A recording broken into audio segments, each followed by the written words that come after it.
বৃষ্টি এসে বুঝিয়ে দেয় ঘরের চালে ছিদ্র কোথায়, আর বিপদ এসে চিনিয়ে দেয় আপনার আপনজনেরা কোথায়। আমি আর কিছু শিখি কিংবা না শিখি, তবে একটা জিনিস ভালোভাবে শিখেছি, চাইলেই কারো আপন হওয়া যায় না। টাকা পয়সাকে বানানো হয়েছিল ব্যবহার করার জন্য, আর মানুষকে সৃষ্টি করা হয়েছিল ভালোবাসার জন্য। অথচ মানুষ টাকাকে ভালোবাসে আর মানুষকে ব্যবহার করে। তুমি বদলে গেছো, তাতে আমার কোনো দুঃখ নেই। আমি আমার বিশ্বাসের জন্য লজ্জিত। মিশুক হয়ে বুঝলাম নিজের আত্মসম্মান থাকা দরকার। সহজে সবার সাথে মিশলে মানুষ সস্তা ভাবে।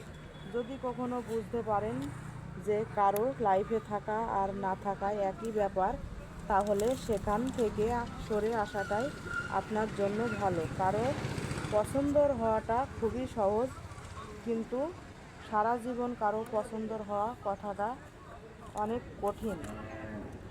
হ্যাঁ, হ্যাঁ, আমি একা থাকতে পছন্দ করি। সময়ের সাথে সাথে আমি মানুষ চিনতে শিখে গেছি। এক সময় যাদেরকে নিজের কাছের মানুষ মনে করতাম, তারাই বুঝিয়ে দিয়েছে যে কাছের বলতে কেউ হয় না, কাছের মানুষগুলো বেশি আঘাত করে। তাই এখন আর কারো সাথে বেশি মেলামেশা করার ইচ্ছা করে না। যতটুকু প্রয়োজন ওই শুধু ততটুকুই সবাই বলে সময় দিলে সম্পর্ক বাঁচে।